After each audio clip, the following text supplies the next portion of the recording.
ಮಕ್ಕಳಿಗೆ ಒಂದೇ ಒಂದು ಸಪ್ತ ಸೂತ್ರ ಇದೆ. ಕಳಬೇಡ, ಕೊಲಬೇಡ, ಹುಸಿಯ ನುಡಿಯಲು ಬೇಡ, ಮುನಿಯ ಬೇಡ, ತನ್ನ ಬಣ್ಣಿಸಬೇಡ, ಇದಿರು ಹರಿಯಲು ಬೇಡ. ಇದೇ ಅಂತರಂಗ ಶುದ್ಧಿ, ಇದೇ ಬಹಿರಂಗ ಶುದ್ಧಿ, ಇದೇ ನಮ್ಮ ಕೂಡಲ ಸಂಗಮ ಬೇಡ ಉಳಿಸುತ್ತದೆ.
ಅದು. ಯಾಕೆ ಅಂತ ಹೇಳಿದರೆ ಈ ಸಪ್ತಸೂತ್ರಗಳನ್ನು ಯಾರು ಜೀವನದಲ್ಲಿ ಅಳವಡಿಸ್ಕೊಂಡು ಜೀವನ ಮಾಡ್ತಾ ಹೋಗ್ತಾರೆ ಅವ್ರು ನೆಮ್ಮದಿಯಿಂದ ಸಂತೋಷದಿಂದ ಇರ್ತಾರೆ. ಸೊ ಅದನ್ನು ನಾವು ಮಾಡಿಕೊಂಡ್ರೆ ಬೇರೆಯವರು ಸಹ ಅಪ್ಪ ಎಂಥ ಒಳ್ಳೆ ಸತ್ಯವಾದಿಗಳು, ಎಂಥ ಒಳ್ಳೆ ದಿಟ್ಟತನ ಇರ್ತಕ್ಕಂಥವ್ರು, ಯಾರಿಗೂ ನೋವು ಮಾಡೋದಿಲ್ಲ, ಯಾರಿಗೂ ತೊಂದರೆ ಮಾಡಲ್ಲ, ಯಾರಿಗೂ ಏನೂ ಹೇಳಲ್ಲ, ತನ್ನನ್ನು ತಾನು ಬಣ್ಣಿಸ್ಕೊಡಲ್ಲ, ಬೇರೆಯವ್ರಿಗೆ ತೊಂದರೆ ಮಾಡಲ್ಲ ಅನ್ನೋ ಎಲ್ಲ ಇವಿಷ್ಟು ಸಪ್ತಸೂತ್ರಗಳನ್ನು ನಾವು ಅಳವಡಿಸ್ಕೊಂಡಿದ್ದೆ ಯಾಕಂದರೆ ನಾವು ಮುಂದುವರಲಿಕ್ಕೆ ಅನುಕೂಲ ಆಗುತ್ತೆ. ಮಕ್ಕಳು ಅದನ್ನು ವಿಚಾರ ಮಾಡಿ ಅಂತ ರೂಪಾವರಣೆಲ್ಲೂ ವಚನ ಹೇಳ್ತಾ ಇದ್ದೀನಿ ನಾನು. ಅದನ್ನು ಬಸವಣ್ಣವರೇ ಹೇಳಿದ್ದು. ಯಾವುದಪ್ಪ ವಚನ ಅಂತಂದರೆ ನಾನು ಬಿಡಮ್ಮ, ವಚನ ಯಾವುದು ಅಂದರೆ ನೀನೊಲಿದರೆ ಕೊನರುವುದಯ್ಯ, ನೀನೊಲಿದರೆ ಬರಡು ಹೈನುವುದಯ್ಯ, ನೀನೊಲಿದರೆ ವಿಷ ಅಮೃತವಾಗುವುದಯ್ಯ, ನೀನೊಲಿದರೆ ಸಕಲ ಪಡಿ ಪದಾರ್ಥಗಳು ಇದರಲ್ಲಿಪ್ಪುದಯ್ಯ ಕೂಡಲ ಸಂಗಮ ದೇವ ಅಂತ ರೂಪ ಅವರು ಆ ಮೊದಲನೇ ಸೂತ್ರಗಳನ್ನು ಇಟ್ಕೊಂಡು ಮಾಡಿದ್ದಕ್ಕೆ ಭಗವಂತ ಒಲಿದಾನೆ. ಒಲಿದವ್ರು ಏನು ಸಂಕಲ್ಪ ಮಾಡ್ತಾರೆ ಅದೆಲ್ಲವನ್ನು ಫಲಕಾರಿ ಆಗ್ತಾ ಇದೆ ಅಂತ ನಾನು ಅವರಿಗೆ ಹೇಳ್ತೇನೆ. ಭಗವಂತ ಒಳ್ಳೇದು ಮಾಡಲಿ ಅಂತ ಹೇಳಿ. ಈ ಸಮಸ್ಯೆಗಳನ್ನು ಮಾಡ್ತಂದ್ರೆ ಬಹಳ ಕಷ್ಟಗಳಿರುತ್ತೆ, ಕಷ್ಟ ಕಾರ್ಪಣ್ಯಗಳಲ್ಲಿ ಇರುತ್ತೆ, ನಿಂದನೆಗಳಿರುತ್ತೆ, ಹೊಗಳಿಕೆ ತೆಗಳಿಕೆ ಇರುತ್ತೆ, ಏನೆಲ್ಲ ಇರುತ್ತೆ. ಅದನ್ನೆಲ್ಲ ಬದಿಗೊತ್ತಿ ನಾವು ಮುಂದೆ ಹೋದ ಮಾತ್ರ ನಮ್ಮ ಗುರಿಯನ್ನು ನಾವು ಮುಟ್ಟಕ್ಕೆ ಆಗತ್ತೆ. ಅದಕ್ಕೆ ಅಕ್ಕಮಹಾದೇವಿ ಒಂದು ವಚನ ಹೇಳಿದ್ದಾರೆ. ಯಾವ ವಚನಪ್ಪ ಅಂದರೆ ಬೆಟ್ಟದ ಮೇಲೊಂದು ಮನೆಯನ್ನು ಮಾಡಿ ಖಗಮೃಗಗಳಿಗಂಜಿದೆನಂತಯ್ಯ, ಸಮುದ್ರದ ತಡೆಯಲೊಂದು ಮನೆಯನ್ನು ಮಾಡಿ ನೆರೆತವರಿಗಂಜಿದಳಂತಯ್ಯ, ಸಂತೆಯಲ್ಲೊಂದು ಮನೆ ಮಾಡಿ ಶಬ್ದಕ್ಕೆ ನಾಚಿದಳೆಂತಯ್ಯ, ಚನ್ನಮಲ್ಲಿಕಾರ್ಜುನಯ್ಯ ಲೋಕದಲ್ಲಿ ಹುಟ್ಟಿದ ಬಳಿಕ ಸ್ತುತಿ ನಿಂದೆಗಳು ಬಂದರೆ ಕೋಪವ ತಾಳದೆ ಸಮಾಧಾನಿಯಾಗಿರಬೇಕು, ಸಮಾಧಾನಿಗಳು ಅಂತ ಹೇಳಿದ್ದಾರೆ.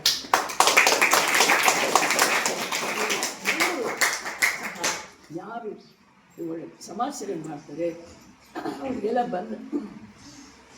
ಬಂದಿರ್ತಕ್ಕಂಥ ಕಷ್ಟ ಕಾರ್ಪಣ್ಯಗಳು ಅದನ್ನೆಲ್ಲ ಬದಿಗೊಟ್ಟು ಅಂದರೆ ನಾವು ಗುರಿ ಮುಟ್ಬೋದು ಅಂಥೇಳಿ ರೂಪ ಅವರು ಅದನ್ನು ಮಾಡ್ತಿದ್ದಾರೆ. ಅವರಿಗೆ ಇನ್ನಷ್ಟು ಹೆಚ್ಚು ಭಗವಂತ ಶಕ್ತಿಯನ್ನು ಕೊಟ್ಟು ಕಾಪಾಡಿ ಅಂತ ಹಾರೈಸ್ತಾ, ಇಲ್ಲಿ ಬಂದಿರ್ತಕ್ಕಂಥ ಮಕ್ಕಳು ತುಂಬ ಮುದ್ದಾದ ಮಕ್ಕಳು, ಧೈರ್ಯಶಾಲಿಗಳಿದ್ದೀರಿ. ಯೋಗ ನೋಡಿದೆ, ಹಾಡು ಹೇಳಿದ್ದು ನೋಡಿದೆ, ಅವರ ವಿಚಾರಗಳನ್ನು ಮನ್ನಣೆ ಮಾಡಿ ಹೇಳಿದರೆ ಅವರು ಈ ಸುರೇಶ್ ಬಾಬು ಇದಾರಲ್ಲ ಇನ್ನಷ್ಟು ಪುಷ್ಟಿ ಕೊಡ್ತಾ ಹೋಗ್ತಾರೆ. ಸೊ ಅದರಿಂದ ಧೈರ್ಯಶಾಲಿಯಾಗಿ ನೀವು ಮಾಡಿ ಅಂತ ಹೇಳಿಬಿಟ್ಟು ಎಲ್ಲರಿಗೂ ಧನ್ಯವಾದಗಳನ್ನ ಅರ್ಪಿಸಿ ನಾನು ಮಾತನ್ನು ಮುಗಿಸ್ತೇನೆ. ಜೈ ಹಿಂದ್, ಜೈ ಕರ್ನಾಟಕ. बोलो भारत माता की जय, बोलो भारत माता की जय, बोलो भारत माता की जय. ಬೇಸಿಗೆ ಶಿಬಿರ ಪ್ರಾರಂಭ ಮಾಡಿದ್ದಾರೆ. ವಿದ್ಯಾಗೋಕುಲ ಸೇವಾಶ್ರಮ ನೀವು ನೋಡಿದ್ದೀರಿ. ಅವ್ರು ಇನ್ನೇನೆಲ್ಲ ಕಲ್ತ್ಕೋಬೇಕಿದೆ, ಇನ್ನು ಯಾವ ಗುಣಲಕ್ಷಣಗಳನ್ನ ಅವರು ಅಳವಡಿಸ್ಕೊಳ್ಬೇಕು. ಈ ಸಂದರ್ಭದಲ್ಲಿ ಬೇಸಿಗೆ ಶಿಬಿರನ ಮಾಡ್ತಾ ಇದ್ದಾರೆ. ಪ್ರೋತ್ಸಾಹದಾಯಕವಾಗ್ಲೂ ಮತ್ತು ಎಚ್ಚರಿಕೆಯ ರೂಪದಲ್ಲೂ ಏನ್ ಹೇಳ್ತೀರಾ ನೀವು ವಿದ್ಯಾಗೋಕುಲ ಸೇವಾಶ್ರಮ?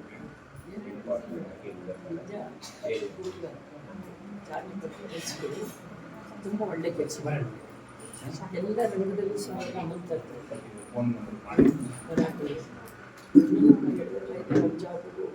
ಎಲ್ಲ ಎಲ್ಲ ಕರ್ತವ್ಯ ಆ ಮಕ್ಕಳಲ್ಲಿ ಹೋಗ್ಬೇಕಂತಂದರೆ ಎಷ್ಟು ಶ್ರಮಪಟ್ಟು ಅವ್ರ ವಿದ್ಯೆಯನ್ನು ಕಲಿಸಿ ಆ ಮಕ್ಕಳು ಆ ವಿದ್ಯೆಯನ್ನು ಕಲಿತು ಅಲ್ಲೋಗಿ ಅದನ್ನು ಪ್ರದರ್ಶನ ಮಾಡಿದ್ದಾರೆ ಅಂತಂದರೆ ನನಗೆ ಬಹಳ ಖುಷಿ ಆಯಿತು. ಜೊತೆಯಲ್ಲಿ ಇನ್ನಷ್ಟು ಎಲ್ಲ ಮಕ್ಕಳು ಇದರಲ್ಲಿ ಇನ್ವಾಲ್ವ್ ಆದಾಗ ಅದನ್ನು ಯಾರಿಗೊಬ್ಬರು ರಾಷ್ಟ್ರ ಮಟ್ಟಕ್ಕೆ ಹೋಗುವಂಥ ಒಂದು ಅವಕಾಶ ಸಿಗುತ್ತೆ ಅಂತ ನನ್ನ ಒಂದು ಭಾವನೆ. ಕಾರಣ ಭಾಳ ಇಂಟ್ರೆಸ್ಟ್ ಇದೆ ಅವರಿಗೆ. ನಾನು ಯೋಗ ನೋಡಿದೆ, ಯೋಗ ನೋಡಿದ್ಮೇಲೆ ಅವರು ಮಾಡಿದಂಥ ಒಂದು ರಾಷ್ಟ್ರ ಮಟ್ಟದಲ್ಲಿ ಹೋಗಿ ಅಂತೇಳಿ ನಾನು ಹಾರೈಸ್ತೀನಿ. ಧನ್ಯವಾದಗಳು. ಒಂದಕ್ಷರಂ ಕಲಿಸಿದಾತನು ಗುರು ಅಂತಾರೆ. ಗುರುವಿನ ಗುಲಾಮನಾಗದ ತನಕ ದೊರೆಯದಣ್ಣ ಮುಕ್ತಿ ಅನ್ನೋ ಪದನೂ ಇದೆ. ಬೇಸಿಗೆ ಶಿಬಿರ ಸಹಜವಾಗಿ ವಿದ್ಯಾಭ್ಯಾಸ ಎಲ್ಲ ಮುಗಿದು ವರ್ಷದ ಕೊನೆ ಮತ್ತೆ ರಿಫ್ರೆಶ್ ಆಗ್ಲಿಕ್ಕೆ ಬೇಸಿಗೆ ಶಿಬಿರಗಳನ್ನ ಅನೇಕ ಕಡೆ ಎಲ್ಲರೂ ಮಾಡ್ತಾ ಇದ್ದಾರೆ. ಶಿಬಿರ ಅಂದ್ರೆ ಎಲ್ಲಾ ಮಕ್ಕಳು ಒಂದ್ ಕಡೆ ಸೇರ್ಕೊಂಡು ಒಂದಷ್ಟನ್ನ ಕಲಿತಕ್ಕಂಥ ಕೆಲಸ. ಆ ಒಳ್ಳೆ ಕೆಲಸಕ್ಕೆ ವಿದ್ಯಾಗೋಕುಲ ಸೇವಾಶ್ರಮ ಬುನಾದಿ ಆಡಿದೆ. ಈ ಕಾರ್ಯಕ್ರಮಕ್ಕೆ ಪದ್ಮಶ್ರೀ ವಿಜೇತರಾಗಿರ್ತಕ್ಕಂಥ ಸುಶೀಲಾ ಮೇಡಮ್ ಅವರು, ಅವರ ತಂಡ ಮತ್ತು ಯೋಗ ಗುರುಗಳು ಎಲ್ಲಾ ರೀತಿಯ ಗುರುಗಳು ಇಲ್ಲಿ ಬಂದು ಮಕ್ಕಳಿಗೆ ಕಲಿಸ್ತಕ್ಕಂಥ ಪುಣ್ಯದ ಕೆಲಸ ಮಾಡ್ತಾ ಇದ್ದಾರೆ. ಇಂತಹ ಸಾಧಕರಿಗೆ ಮತ್ತಷ್ಟು ಪುಣ್ಯ ಲಭಿಸಲಿ. ಶಶಾಂಕ್ ಜೊತೆ ಸುರೇಶ್ ಬಾಬು, ವಿಶ್ವಭಾರತಿ, ಯಲಹಂಕ. ಪ್ರಧಾನಮಂತ್ರಿಗಳು ಮೋದಿಯವರು ಅಂತ ದೊಡ್ಡ ಸಾಧಕರಿಂದ ಪ್ರಶಸ್ತಿಯನ್ನ ಪಡ್ಕೊಂಡಿರ್ತಕ್ಕಂಥ ಸಾಧಕಿ ನಮ್ಮ ವಿದ್ಯಾಗುರುಗಳ ಸೇವಾಶ್ರಮದ ಈ ಶಿಬಿರಕ್ಕೆ ಮಕ್ಕಳ ಬೇಸಿಗೆ ಶಿಬಿರಕ್ಕೆ ಬಂದು ನಮ್ಮ ಜೊತೆ ಕಾಲ ಕಳೆದು ನಮ್ಗೆ ಬುದ್ಧಿ ಮಾತೇಳಿ ಹಿತವಚನ ಹೇಳಿ ನಮ್ಮಿಂದ ಗೌರವ ಸ್ವೀಕರಿಸಿದ್ದಾರೆ. ಅವರಿಗೆ ಗೌರವ ಸ್ವೀಕರಿಸುವಂತ ಅವಕಾಶವನ್ನ ನಮ್ಗೆ ಕೊಟ್ಟಿರ್ತಕ್ಕಂಥ ನಮ್ಮೆಲ್ಲ ಭಾಗ್ಯ. ಆದ್ರಿಂದ ಮತ್ತೊಮ್ಮೆ ಚಪ್ಪಾಳೆ ಹೊಡೆದು